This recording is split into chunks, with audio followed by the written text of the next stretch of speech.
На що може розраховувати Україна у підтримці Європейського Союзу і в плані нашого руху до членства, і в плані війни із Російською Федерацією? Про це ми будемо говорити із очільницею МЗС Словенії та заступницею прем'єр-міністра цієї країни Танією Файон. Minister, thank you for being with us here in Kyiv. And can I ask you a general question which is important for us? We have seen a change of the government in Slovenia. And we have had quite a strong support of a previous one, and previous prime minister used to be in Kyiv, one of the first foreign guests. What is with the new one? What does change? It's true what you said. We have experienced the change of government in Slovenia in the beginning of June. But we haven't changed our policy towards Ukraine. In the past, Slovenia donated a big amount of humanitarian, material aid and also military aid.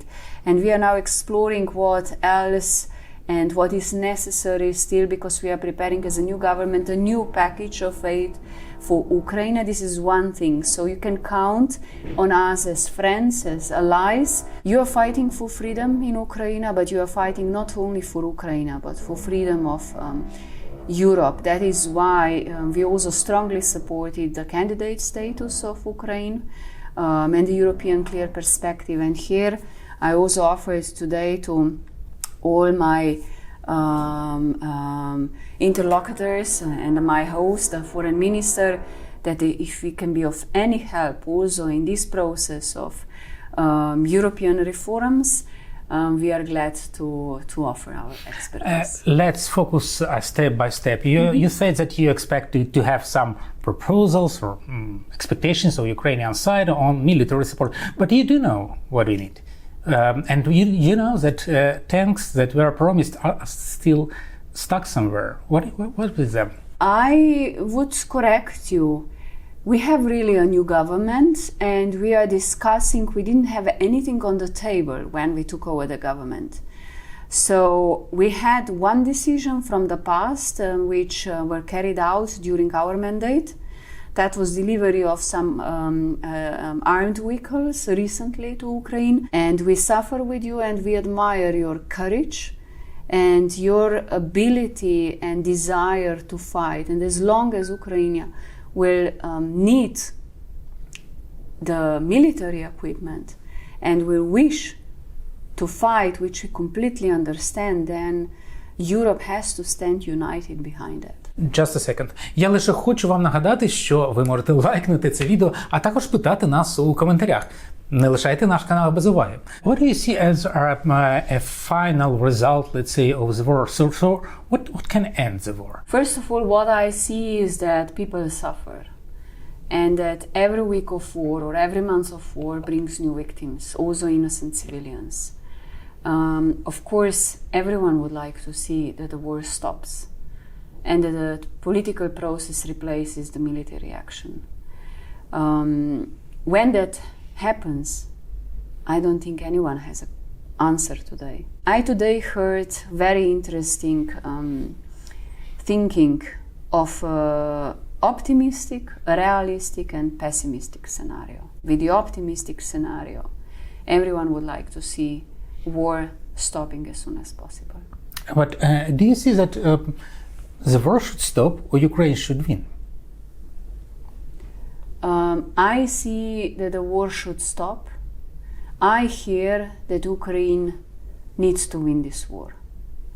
And I wish to see that, like now the agreement to start with the export of grains was a symbolic agreement, maybe a step. We do hope that the first vessel will go out, and this export really is important not only for Ukraine but for also the food crisis that occur around the world.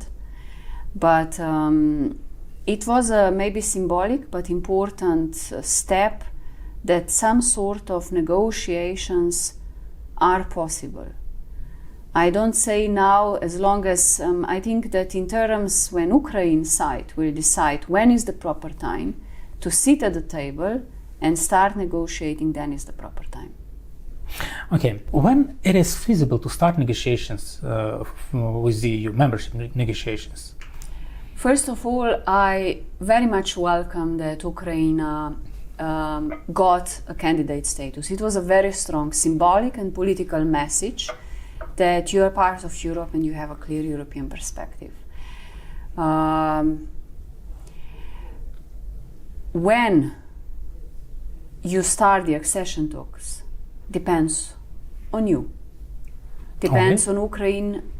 Of course, you can always question whether there is a political willingness on the side of the EU governments.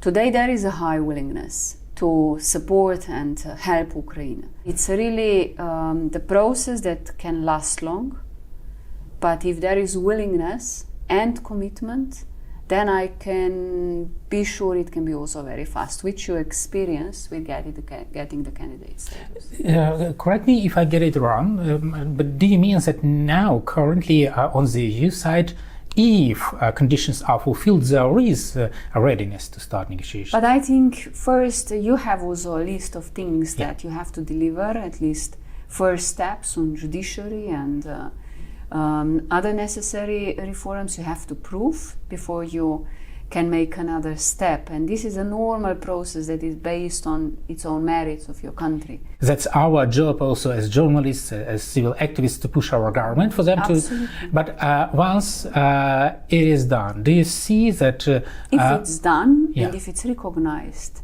it's met, then it's on the side of the EU to fulfill its commitment and the promise. So, and to start negotiations? I mean, absolutely. You are heading that way. We are not talking only symbolically, but once Ukraine gets the candidate status, it's not only about symbolic meaning, but it's also about pre-accession funds. It's about the whole reform process. And I do hope that we will continue that path as fast as possible. In case of Slovenia, in our accession negotiations, only accession negotiations process, of course, we've been discussing 6 years, but it's not only the job you have to deliver to Brussels, but it's a job you have to deliver for your own citizens. Because with everything that you are going through, it's to improve life of our citizens here in Ukraine. Do you think that it is feasible, if Ukraine works properly on this reform agenda, to conclude accession negotiations in the same, let's say, 6 years? You see, I am not speaking in the name of 27 EU member states. Because it would be very wrong if you expect from me that I can say European Union will be after certain period of time united on that. I do hope so, that we will have this political strength and willingness once Ukraine does its work, that we will have our consensus to promise, to make our promise feasible. I was a very strong promoter of enlargement.